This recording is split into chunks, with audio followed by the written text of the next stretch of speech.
ini kita akan melakukan wawancara ke UD Letter Banyuwangi. Itu pertamanya untuk produk kerajinannya itu paling banyak diproduksi. Apa jenis kerajinan yang paling banyak diproduksi di sini? Kulit ulat. Kulit ulat. Kalau bahan utamanya itu dari kulit ulat itu. Iya. Kalau proses pembuatan kerajinannya? Enggak ada. Ada tas. Proses pembuatannya, Pak? Maksudnya proses pembuatannya Ya, apa? dari produk itu proses pembuatannya gimana? Prosesnya ya direndam pakai kimia, nanti dijemur, terus finishing, selesai kirim. Kalau ini, Pak, kalau target pembeliannya dari produk Bapak sendiri nih dari pasaran siapa ya? Ini kan kita ekspor, mainnya ekspor, jadi apa ya? Udah ada target pasar untuk ini ya. Soalnya kita sudah kerjasama. Oh, jadi kerjasama dengan brand-brand gitu. Enggak, jadi kan kita punya kerjasama dengan istilahnya apa ya? Mereka itu kayak tengkulak besar itu yang di Turki. Jadi nanti dari situ tuh baru masuk, mereka itu masuk ke LV, ke Gucci. Oh, Jadi skalanya internasional. Iya, memang kita main untuk ekspor aja, nggak main lokal. kalau cara Bapak bisa sampai ke pasar global itu gimana ya, Pak? Kita nggak pernah memasarkan, orangnya itu ya datang sendiri ke kita karena pernah lihat kualitas produk kita. Dari kayak ibaratnya mulut ke mulut gitu. Oh iya, lebih tepatnya ya. Kalau misalnya kan ini produknya itu untuk dikirim ke luar negeri. Kalau kayak misalnya target permintaan khusus klien gitu, Pak, ada nggak? Kayak misalnya kliennya minta jenis yang berbeda dari. Ada, tergantung permintaan aja. Kalau inovasi desain untuk menarik target pasarnya, Pak? Kita kalau desain tergantung permintaan aja. Jadi nggak Kita dari nggak pernah sini. ngasih desain, Mbak. Dari ya klien. Iya, dari mereka semuanya desain. Kita cuma kasih ini aja, apa namanya? Kasih kualitas aja. Inspirasi pertamanya bisa buat kerajinan ini gimana? Dulu yang punya ini kan kerja di Bali, 20 tahun di garment. Jadi beliau sudah 20 tahun di Bali, pulang ke sini 2014 bangun, 2015-16 itu mulai proses, 2017 pertengahan kita sudah mulai ekspor. Jadi itu, jadi kita nggak pernah ini ya, nggak pernah apa istilahnya, nggak pernah nyari tamu. Jadi tamu yang datang ke sini sendiri. Kalau Bapak dapat dari mana inspirasi untuk desain kerajinannya? Jadi dulu itu kan bos apa yang punya ini, ownernya itu kan kerja di Bali, kan udah 20 tahun ikut garment juga, perusahaan sejenis gitu. Nah beliau itu kan karena mungkin sudah bosan di Bali, akhirnya pulang ke Banyuwangi bikin perusahaan ini gitu. Nah terus karena mungkin tamunya yang dulu itu nyari, akhirnya didatengin ke sini gitu. Lah akhirnya sampai sekarang itu masih kerjasama. Cara bagaimana Anda menjaga kualitas produk agar memenuhi standar? Kalau kita bicara untuk memenuhinya ya pastinya kita kasih yang terbaik, karena kan kalau produk itu kan ada harga, ada kualitas. Kita kasih kualitas saja yang bagus kan, kalau harga nanti kan menyesuaikan. Kalau untuk menjaganya kita tidak pernah ngasih garansi 100% produk kita bagus. Karena kalau kita bicara garansi produk pasti ada yang lebih bagus kualitasnya kan. Tapi bisa disimpulkan sendiri dari 2017 sampai 2025 kita masih ekspor. Itu aja. Bisa disimpulkan sendiri bagaimana kualitasnya kan gitu. Itu aja. Kalau kendala saat memasarkannya ke pasar global itu apa aja? Kendalanya pasti satu, persaingan harga. Persaingan harga pasti. Kedua, mungkin bencana alam yang terjadi di sana, perang gitu. Kayak sekarang Rusia sama Ukraina kan perang, ya kan? Rusia sama Ukraina perang, itu kan dampak ekonominya kan luas. Jadi yang banyak yang gerai yang tutup, akhirnya kan permintaan kan semakin sedikit di sana. Nah ini Pak, apakah ada persyaratan khusus yang harus dipenuhi untuk ekspor kerajinan itu? Ada banyak. Mungkin apa saja Pak? Satu ya, yang pertama kalau untuk pengiriman ya harus ada namanya dokumen invoice, packing list. Packing list itu berapa jumlah barang yang kita kirim. Terus harus ada yang namanya CITES. CITES itu perjanjian perdagangan luar internasional ya. Jadi antara Indonesia dengan negara-negara luar, namanya CITES. Ada lagi namanya surat persetujuan ekspor. Kalau kita sudah punya surat persetujuan ekspor itu, kita boleh ekspor keluar. Kalau kita tidak punya, kita tidak boleh ekspor. Terus nanti ada lagi sertifikasi dari karantina hewan. Jadi itu persyaratannya itu banyak dan lama ngurusnya. Aja. Terus selanjutnya bagaimana pengaruh persaingan dari produk serupa di pasar global terhadap usaha dengan?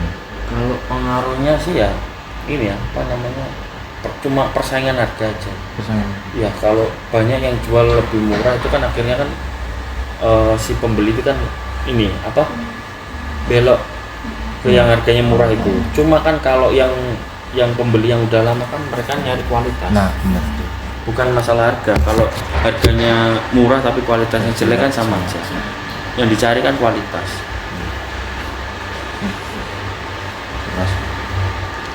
Apakah bahan baku yang digunakan ramah lingkungan? Lama. Bagaimana usaha ini mempengaruhi komunitas sekitar? Ya terciptanya lapangan pekerjaan. Itu aja. Apakah ada upaya untuk melibatkan generasi muda dalam produksi kerajinan ini? Kan ini yang kerja kan semuanya ini masih di bawah 40 tahun semua. Jadi kayak range-nya itu kan 20 tahun sampai 40 tahun gitu. Jadi kan kita pakai generasi muda, terutama ini cowok ya, laki-laki. Jadi kita nggak ada tenaga kerja wanita.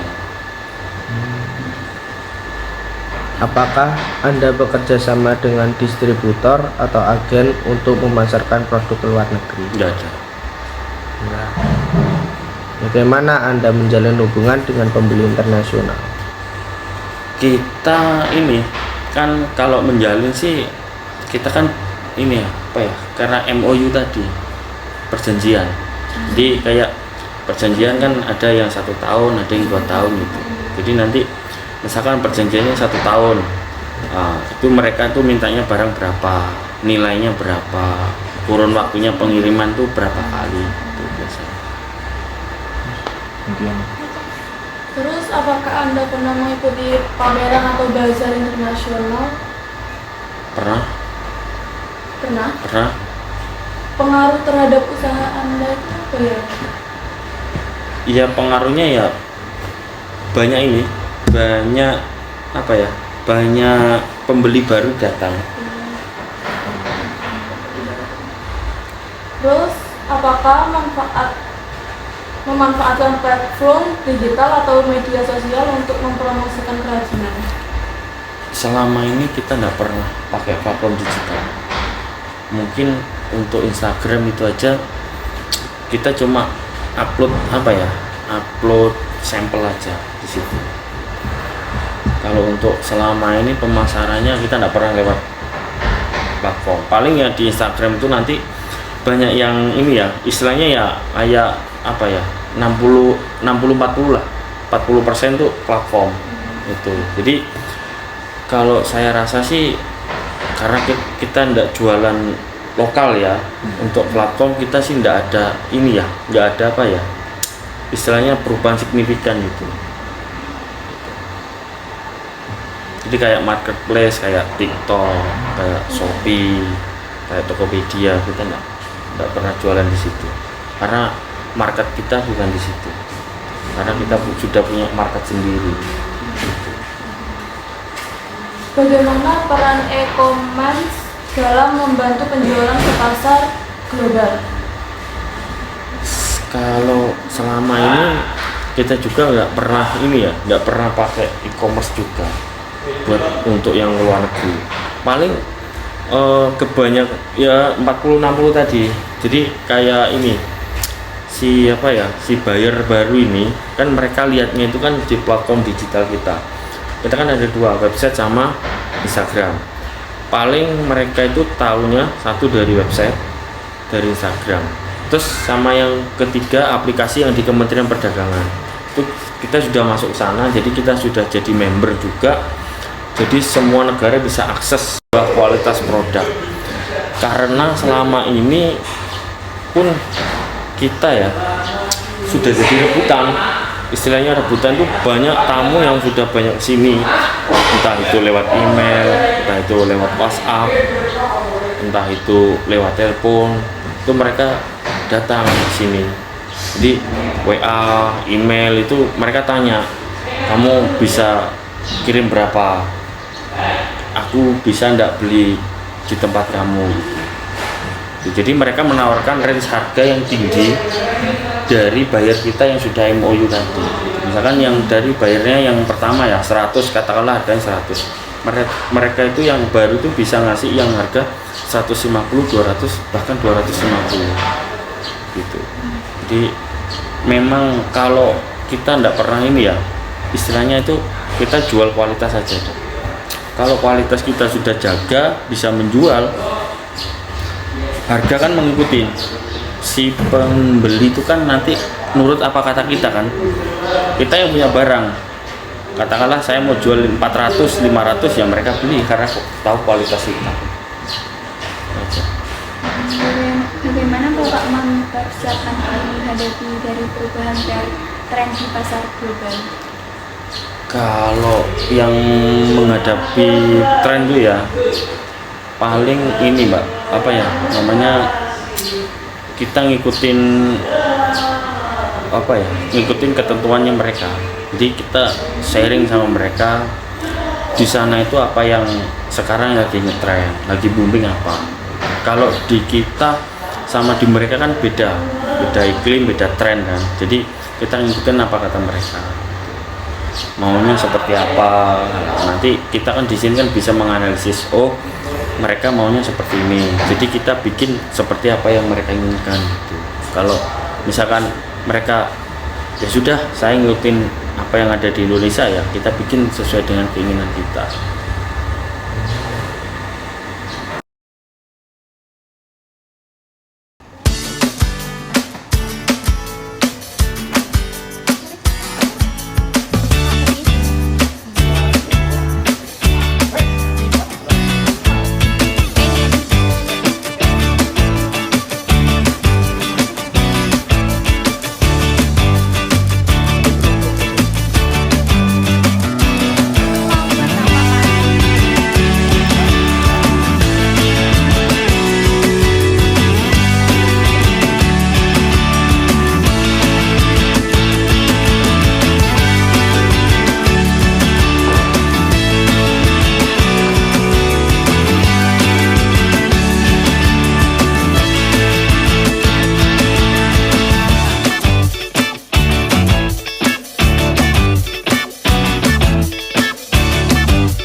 Jadi guys, seperti itu ya prosesnya buat kalian yang pengen tahu.